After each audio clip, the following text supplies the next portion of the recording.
was when Jackie was having her baby. So that was the only first lady that hasn't attended. So this is a long time tradition that is really sad that's not around, but hopefully I think it'll be next May. So I don't even think they're going to try for October. So they'll be next May. So that's really kind of fun. So flowers have really opened a lot of exciting doors for me.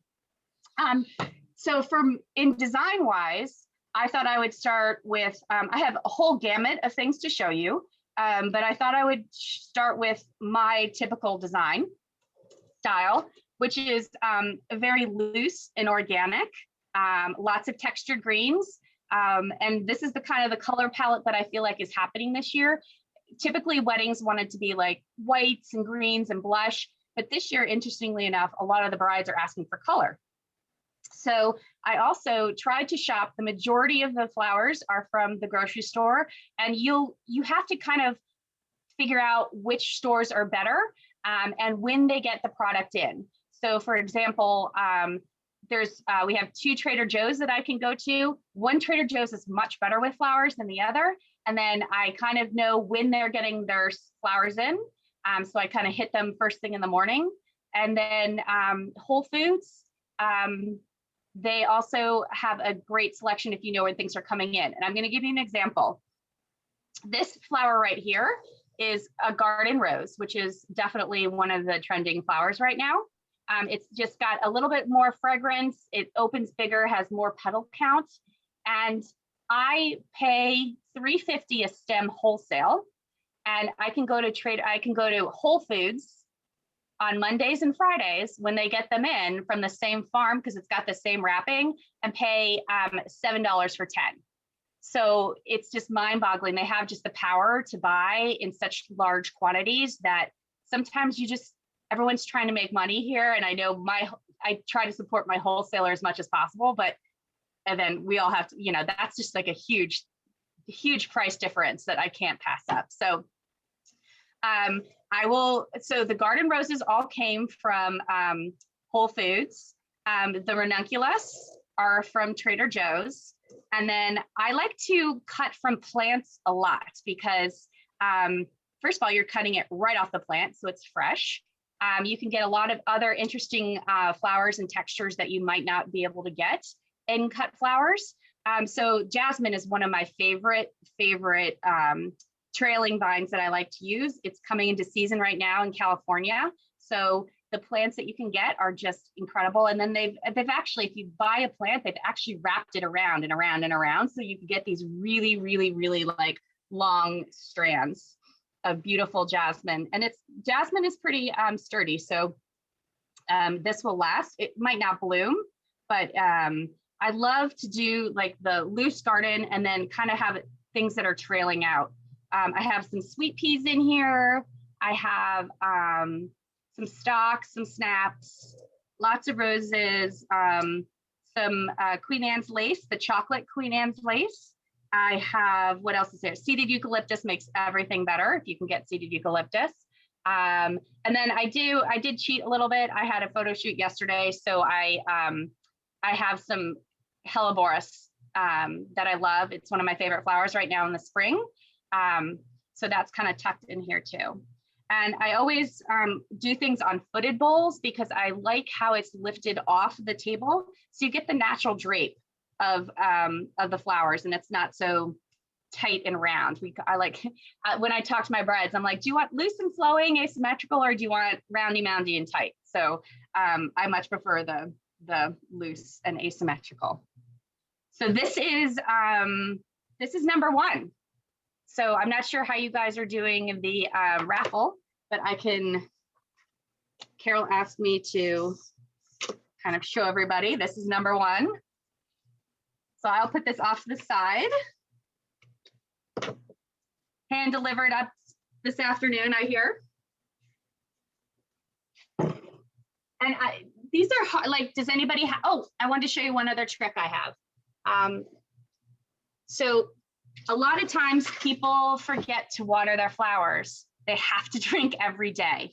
I designed this in Oasis, which I know a lot of people don't like, but for my purposes, when I'm transporting flowers from the studio to a wedding site, I need to have the stability. And they're also making it much more biodegradable lately. There's a whole thing on Oasis website that I should read up a little bit more about, but they are turning a little bit more to sustainable. But one of my tricks that I use to water plants, because to water arrangements, is I use a funnel, and you can just stick this in the top, and then you can water right through the funnel, which is a lot more easier than trying to look on the side and spilling it over and all that kind of thing. So that's one of the tricks I use. It's always in my toolkit when I go to events or just to add water to anything. It makes life a lot easier. So that's number one. And I have about 10 arrangements for you today, all kinds of different things. So my second one is, I'm calling this Sea Breeze. And I'm trying to take you through like I think there's 20 days till spring starts. So I'm kind of taking you through like where we are now and hopefully spring coming, and some liveliness coming. This is my interpretation, and that's kind of what I learned when I was in Europe, is in Europe, they are much more concerned about the design element of flowers and not so concerned that it's a carnation or a rose. They just want, to be flowing and more of like an art piece. So what I decided to do here is a little bit of ode to the beach up here. I have some oyster shells in here and some capizzi shells. And just to kind of signify the beginning of spring, I have some hellebores and some white tulips. And then to make it even more of an art piece, you can sprinkle some snow on it because we'll have a little bit more snow, And then my intention was, but I know I'm transporting it, is to put sand in the base of this to kind of complete the look. I do have black Oasis, which I've been using a lot more because black disappears more than the green Oasis. So, and you can also use it as somewhat of a design element to see the black. It kind of looks like you can kind of make it feel like the sandy part of the base of the arrangement. So I have some driftwood and some seagrass, and one of my other favorite plants is our sea oats. And fortunately, we just moved from our house where I had a 17-year perennial garden, and we sold every piece of garden paraphernalia that we have, like all our shovels, all of our rakes.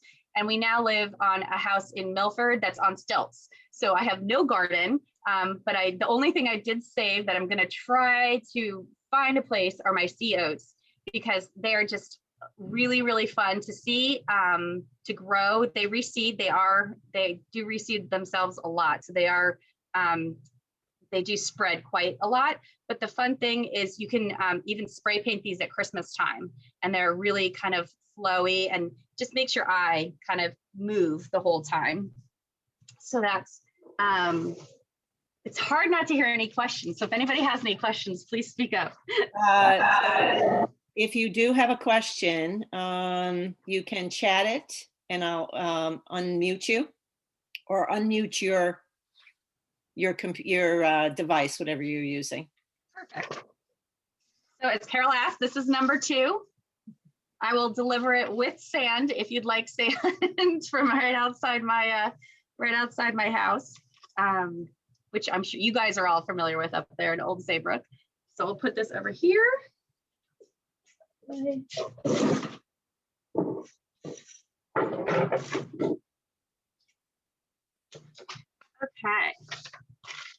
So then we have number 3. So this is, flowers are expensive, and what I like to do is I like to show people how you can make just something look much larger than it is. So this is just a little bunch of Gerbera daisies, and they usually, as we all know, Gerberas have kind of not very strong necks, and they come with these like plastic things, which are just awful. So what I did is I used some decorative wire to actually serve both as mechanic and decorative.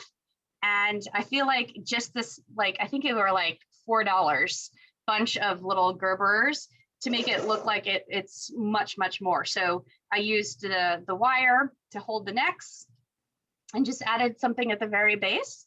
And I think it looks kind of more significant than just a bunch. And really easy.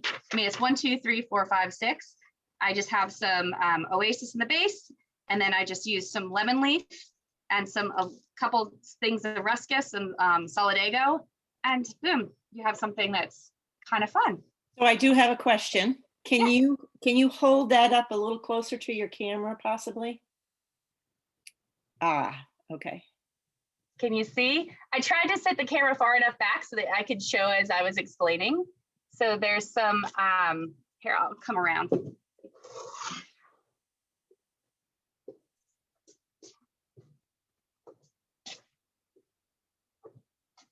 So so you can kind of see the decorative wire that's kind of curled and holding up the necks. Yes. So you don't get the droopy necks. It's kind of fun. Yeah. So this is number 3.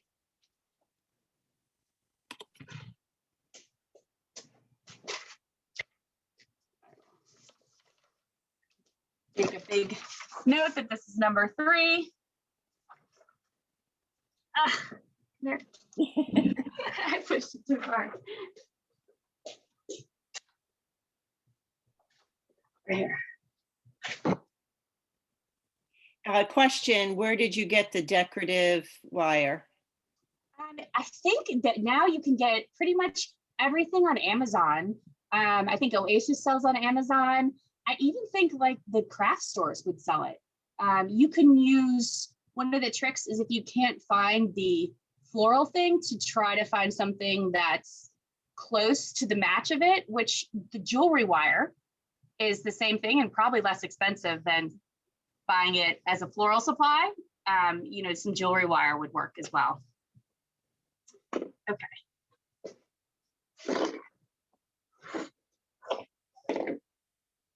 So nothing says spring to me like little tete-a-tetes or daffodils. And I like to use the bulbs because I feel like the bulbs are part of the design of the flower and to see the roots. So what I did here is I took I got rid of the dirt from the tete-a-tetes and kind of cleaned off the bulb and set it into Oasis. So, and then covered it with moss so that it's still got the moisture. And then you have, it's kind of like a pot of fleur a little bit. So, which is flowers and plants mixed together, which I'm sure all you ladies know.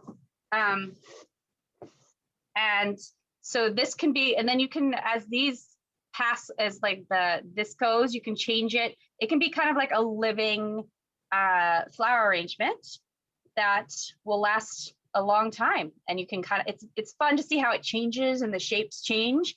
And then to water it, I like to use the icing. I guess these are ketchup or icing bottles.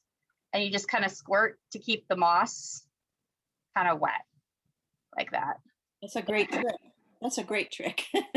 It makes it a lot easier, right? And the catch here is just to keep the moss wet because that will keep the bulbs going. And how I did it is I just took little pins. So I took, I don't know if you can see them. You could just bend a wire in half, or you can use like hairpins. I don't know if you guys can see these, but it's basically just a wire pin, which I think you can also get at like Michael's, or you don't necessarily need to have the official floral stuff, and then just kind of pin it in on the roots and have it stay. But I think the roots make it a little bit more interesting, makes it more organic and more of like a live living thing. So you call that pot of fleur? Yeah, I think a pot of fleur, which I think is does this club compete a lot? Do you guys do a lot of flower competitions for the clubs? I think they did in the past.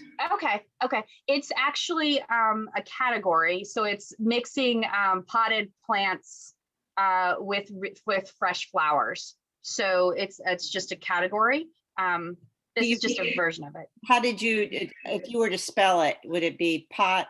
If we look it up on Google. So I apologize. I only took Spanish in school, so it's definitely a French term. Oh, okay. Pottefleur. You are, yeah, Fleur. Okay, great. And this one is number.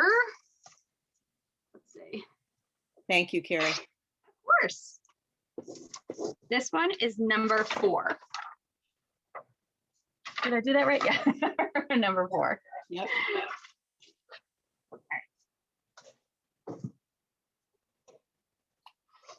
Okay. So this next one is my ode to COVID, I guess you could say. And this is, well, let me start first. This was a bunch of calla lilies that I bought from Trader Joe's, a bunch of billy balls, which are always make things fun, and a bunch of white iris. And this, I just took a bunch of test tubes, my ode to COVID, and put them in a container. And so this could actually be a moving container, meaning like you can take some out and tilt the test tubes, or you can keep it straight up and down. And all you do is you can play with it and just have things flowing around. The calla lilies I like to use when I'm trying to show flow, because you can warm up the stem. If you just kind of go like this, see how it bends? See, that helps with the direction. And then the other trick with callas is if you really want to get them to curve, you pull off a very thin skin off the bottom, and it will really, really bend. Calla lilies also do not like a lot of water. So they're one of the flowers that you just need to keep like an inch of water on them. Otherwise the ends split, very much like an amaryllis. It will curl up, you know, the ends split and curl up. So callas don't need a lot of water at all. What's the white flower that you have there? That is an iris. Okay. Which iris I think are beautiful, but they do not last long once they bloom. But they're just very delicate. They look like little kind of ballet dancers to me. And I love the white. The white is so pretty. The bearded iris, I will miss my bearded irises, because bearded irises I use a lot in cut flowers during the season. They last a tad bit longer, and I love the fragrance. I'm someone who loves fragrance of flowers. And what has happened over the years is I've had brides like, now everybody wants to smell flowers again. And over the years, the breeders, especially with roses, had to take away the smell to make a longer lasting, brighter colored flower. So they had to take away the smell. Now everybody wants to smell again, which is another reason why the garden roses are coming back, because they just smell so beautiful. So this is really, I thought this was kind of fun for COVID. They're all just little test tubes. I left some corks on the top, and there's 2 different sizes. I just kind of a little bit of fun. And the billy balls. Yeah. So this is number 5. All right, 5.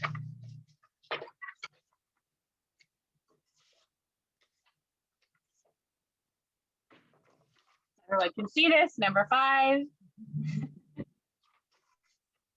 All right. Calla lilies I found last a long, long time. Even when they start to dry a little bit, they're still lovely. Yeah, they're kind of hard as rocks. They'll last a long time. As long as you don't like, just keep them in a little bit of water, because they don't, if the ends split, then it gets all messy and yucky. They don't like that. All right.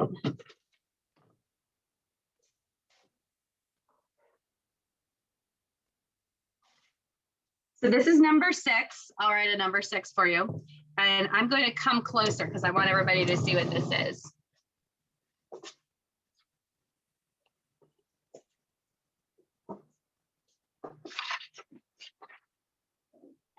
So again, trying to create, let's see, can you see? Trying to create something with not a lot of flowers, make it seem bigger than it is. This is a square container, glass container. And I had these these are napkin rings left over from a party. And I kind of floated them in there and then added just a couple of roses and a couple of little Matsumitsu asters. And so it's kind of fun. It's colorful, it's lively. It's something you could have on a coffee table and have people talk about it. It's actually kind of fun. I don't know, anybody thinks it's fun? What kind of roses were that? Just a rose? These again are the garden roses. Yep. So I just nipped them off very short and just had them float. One of the other trends that people are doing with roses is they're calling reflexing. So you actually bend back the petals, and you can do this with tulips as well, and make it look much larger. So you kind of are opening the flower a little bit. When I do events, if I have a Saturday event, I get my roses in on Monday or Tuesday, because my intention for the day of the wedding is that the flowers are open. They're perfect for the day of the wedding. You don't want to have some flowers that aren't open and then your guests take them home. You want it to be perfect on the day. So I generally get my roses, my flowers in Monday or Tuesday, because I want to hydrate them overnight so that they have drank all the way up the stem. And then I want to make sure that they're perfect. They're open, they're beautiful, and on the day of the event. Sometimes I see that people have, these teeny like roses that haven't even opened, and they should be perfect on the day. So, all right. So where are we now? Let's see, that was a number. Okay, so this is my other term that I keep, it's called, hold on, Coco Macho. Coco, I had it written down. Okay. Kokidama.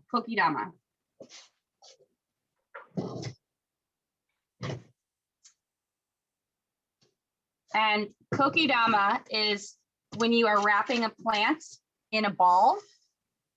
And so then you can just, basically orchids grow on trees in the Amazon or wherever their natural habitat is, and they're not really in soil. So all you really need to do is protect the roots. So wrap this in moss and kind of let some of the roots come out. And then I set it in here. So it's kind of more of a design effect. And what I think is really cool is when you water it, I placed some really cool reflective chips or pebbles, I guess. So you can kind of see it drip down. Very Asian influenced, and wasn't a lot of water in that one. Hold on, let me get some more water.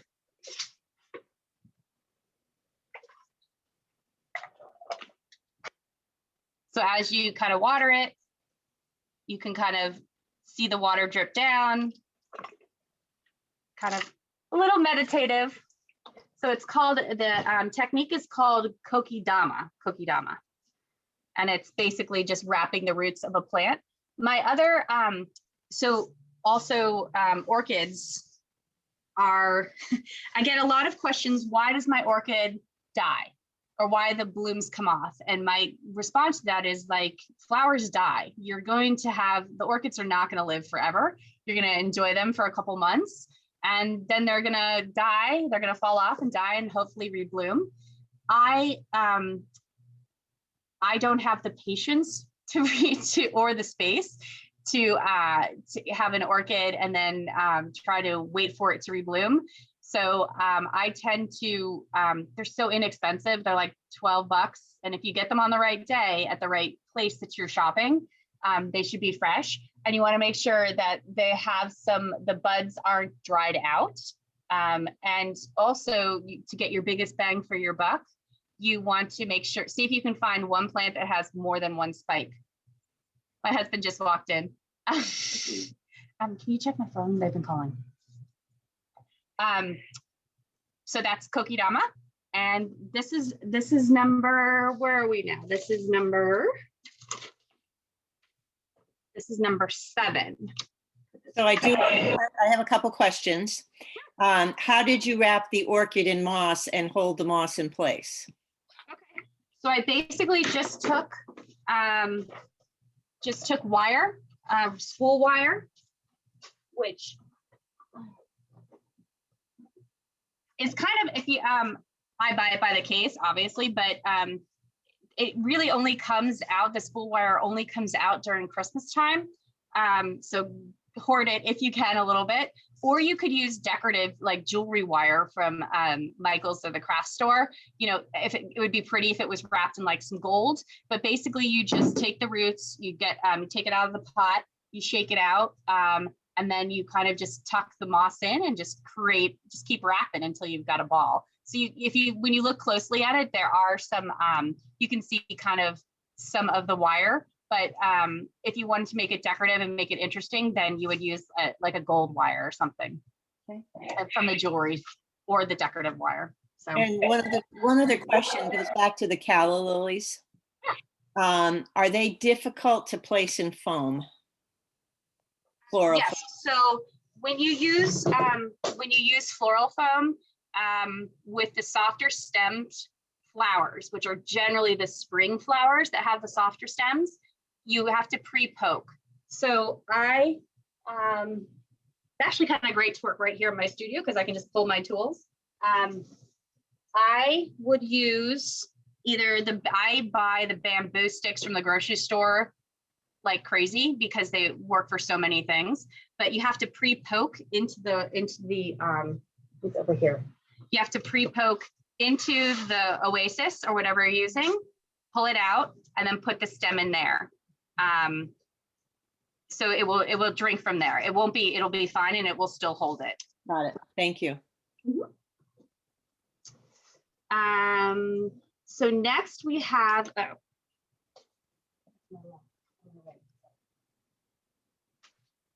this is something fun that I like to do. This is an old, it's a candle stand.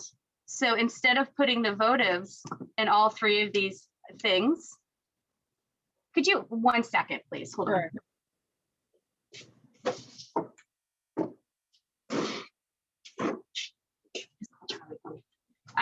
So it's where the votives go.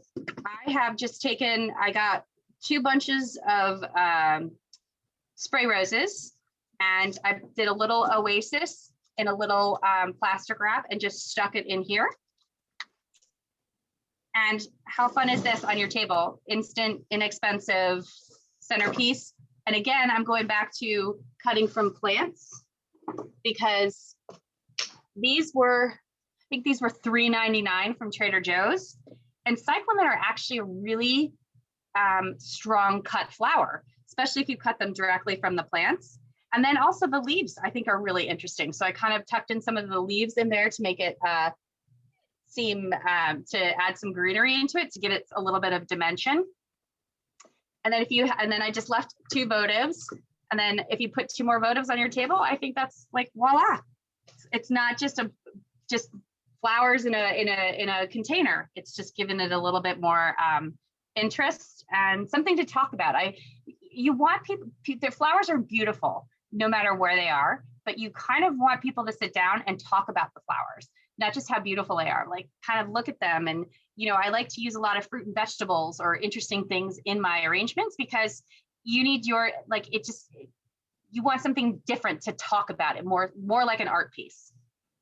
So this one is number 8. And I will also bring the cyclamen plants to add to this. whoever decides or whoever ends up taking this one home. This is number 8. All right. So getting down to the last couple, move these over here. I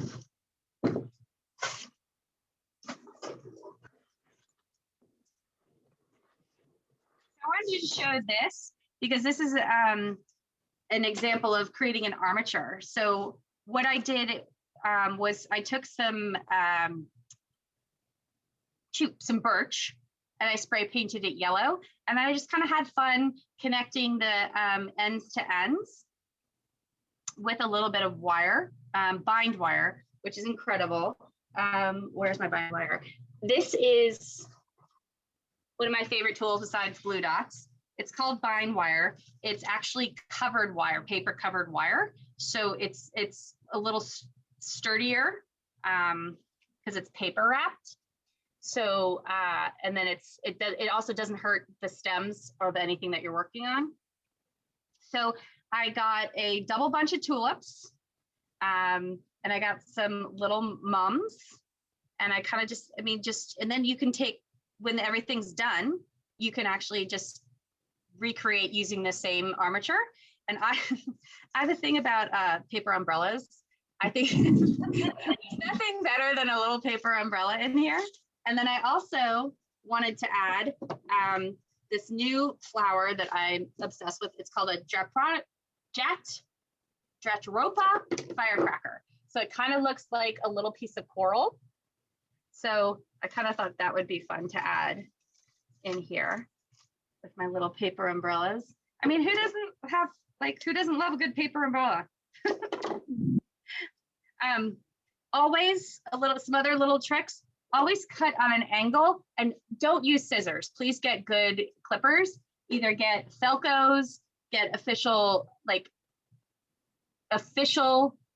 flower color cutting material. You want to cut on an angle because you want, if it's on the bottom of a vase, you want it to be able to drink water. So you want to cut it at an angle so that it doesn't collect on the bottom, and it also doesn't get a lot of more bacteria.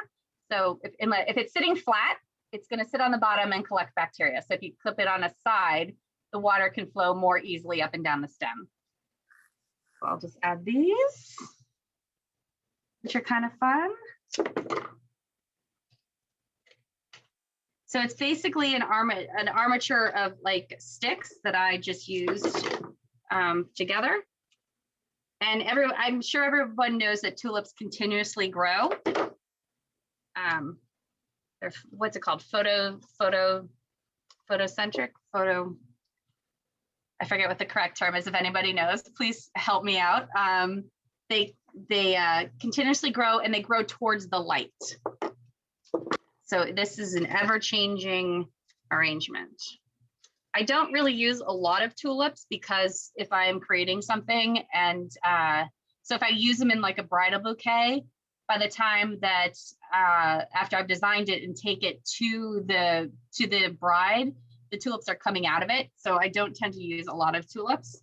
And also, again, the soft stem makes it hard to get into the oasis. So what color of the bind wire did you use on this one? This one, bind wire only comes in one color, green. Okay. And so I tried to spray paint it a little, but it does end up disappearing when you have the flowers in. I also like long and low flowers. I have a dad who is not with us anymore, but his pet peeve was having flowers on a table that you couldn't see across. So I always do them long and low so you can see them and it fills up the table, or higher than 24 inches so that you can see through it. I did have a mom insist on it literally being 18 inches. And I said, people are just going to take it off the table. And she goes, I don't care. That's what I want. I did. And then the next day, of course, she came back to me and said, everyone took them off the table. And I was like, I hate to tell you, I told you so, but I did. Because you want people to enjoy them, but not be an annoyance. So this is number 9. Do that on a piece of paper. Oh, sorry. So this one was number 9 here. Great. And then if anybody, what I thought I would do is demonstrate a hand-tied bouquet. If anybody has questions while I'm doing it, then So I will, anybody that wants to ask a question, just unmute if you can, and then we'll open this up at the very end when you're off, Carrie. Thank you. Could you repeat that name of the red flower that you like so well? yes, I'm going to spell it for you because I'm not sure how to correctly say it. So it's Jatropa, firecracker. And it really looks like coral. And you found it at the grocery store? Yeah, it was kind of like a one-off. So Yeah. you can always ask them if they have it. But again, you have to find the grocery stores, you know, you have to kind of feel out where you know the best product is. I'm sure you guys have Whole Foods up there, right? Not in Old Saybrook. Not anywhere near, like Mystic or Milford's the closest. Milford. Milford is? Okay. Yeah. So that one's okay. Again, I just moved to Milford, so I'm trying to check it out and figure it out. Trader Joe's, any Trader Joe's up there? No. No. In your local grocery stores, I mean, some of them, just find out when they get things in, and a lot of times you can just ask for things and they'll try to get it for you. Especially with like garden roses and stuff like that. I feel like they're pretty open to that. So I'm going to kind of demonstrate a hand tied. One of the tricks is if you get a long piece like this, you can actually make it into 2 or 3. So you want to utilize what you can. And so I cut that in half. So now I have 2 pieces. And when you're designing, of course, you want to make sure that there's no leaves underneath the water line because that creates bacteria. So I'm just kind of going to do my greens first. Make sure they're all clean. Seeded eucalyptus, or eucalyptus, one of my favorite things to use. It smells good. So again, this piece is big enough where I can, this piece is big enough where I can make it into 2. These are my, this is my go-to tool that I always have. It's ARS, and you can get them on Amazon. It's the best clipper, inexpensive one that you'll find. I mean, I guess they're like $30, but it's just, I buy these by the truckloads. They're light. And then I'm going to use some Genestra that I have. So you want to start with your greens to give yourself a base. So I start with an X and you kind of put it between your thumbs. And then you go and make a teepee. So you have it like this, and it kind of lives in the crux of your thumb like this. So now you have somewhat of a teepee like this. And then you just kind of go and lay on top of each other. Kind of twirl it in your thumb and lay it. So you lay and twist. So all the stems are going the correct direction. And again, this is hard to demonstrate, and then you lay it on top and then you twist. Right on top and twist, top. And then when you get a good base, you can kind of just go and work with the stems. And then you can also poke it in between. Just kind of lay and twist. And lay and twist. So now you have like a really good base of greenery to hold your flowers. So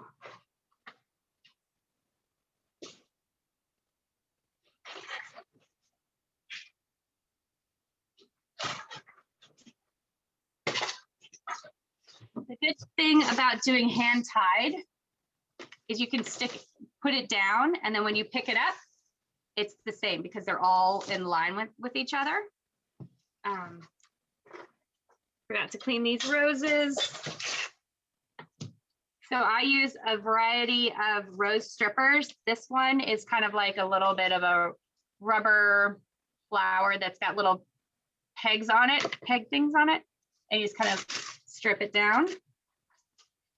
I usually leave a couple leaves on the top just because I like a little bit of greenery. So then we also have a binding point by where you hold it. So if you hold it higher, it's going to be tighter. So if you move it down, it's going to be a little looser. So it depends on, you have to decide kind of what you like. I like a little looser. So then I'm going to just feed the roses in. There's also a theory that I work by that got pounded into my head when I was over in Belgium, that there's no polka dots in nature. So the more unrealistic you make something look, the more natural it will look. So I don't necessarily go by the groups of 3. I don't mind 2 next to each other. So I'm not really a person who goes by the rules of 3 or 5. I also like to push things down or up because I think that creates dimension. You have a little bit deeper and it makes you look into the arrangement. Let's see.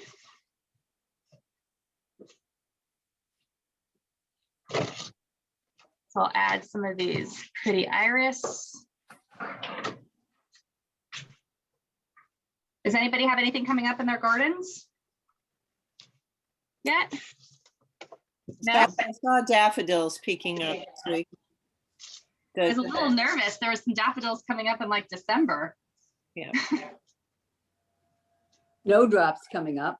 Yay! There's a sign in Bridgeport that has a countdown to spring, and I think today it was 20 days. Put this guy over here.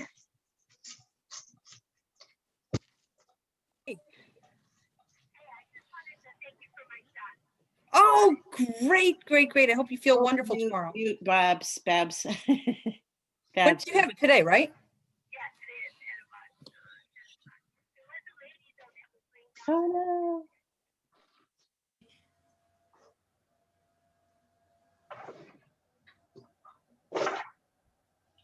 So I'm going to add some of this beautiful lilac, which unfortunately does not smell.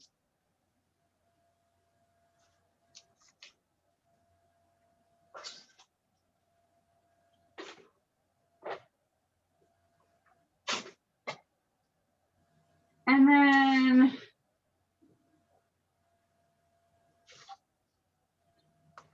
these, what I'm going to show you, are not from the grocery store, but they're just so beautiful. I want to share them with you. These are called Cluny ranunculus. So look at, can you guys see? Yep. That ranunculus compared to,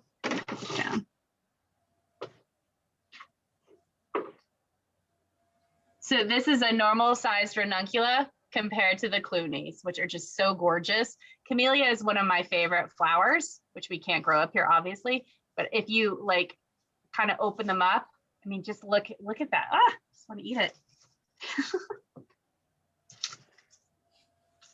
And I'll just add these really quickly.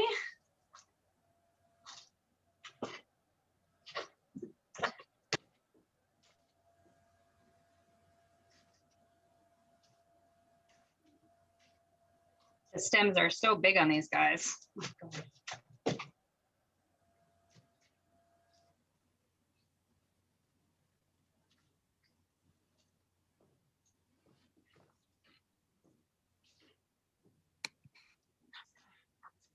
Right here.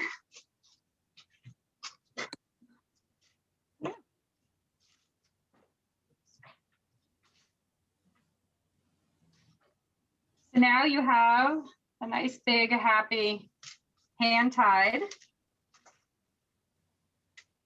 And I'm going to show you one more trick. So obviously you cut it to the length that you want.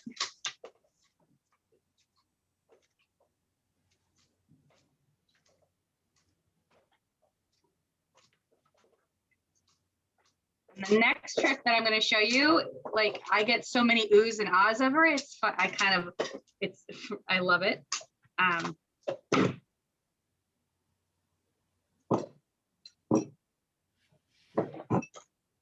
So save all the rubber bands that you get when you get to your flowers. You know, they're banded. And what you do is you find a thick stem. You take your rubber band, you go up the stem, one of the stems, you wrap it around, and then you go up another stem. And now, the true test is if I've balanced it correctly, it should stand up on its own. Let's see. Kind of somewhat balanced on its own. But so the rubber band really just pulls it together. You don't need to use green tape or anything like that. And it's a lifesaver. It's how I finish all my bridal bouquets off. And then I just finish with ribbon. But everyone loves that trick. It is a great trick, I'm not gonna lie. I'm going to unmute everybody at this point because I think this was your last. This is number 10, yep. That's gorgeous. And hopefully everybody had fun or learned something or. It was great. Great, Yeah, beautiful, thank you.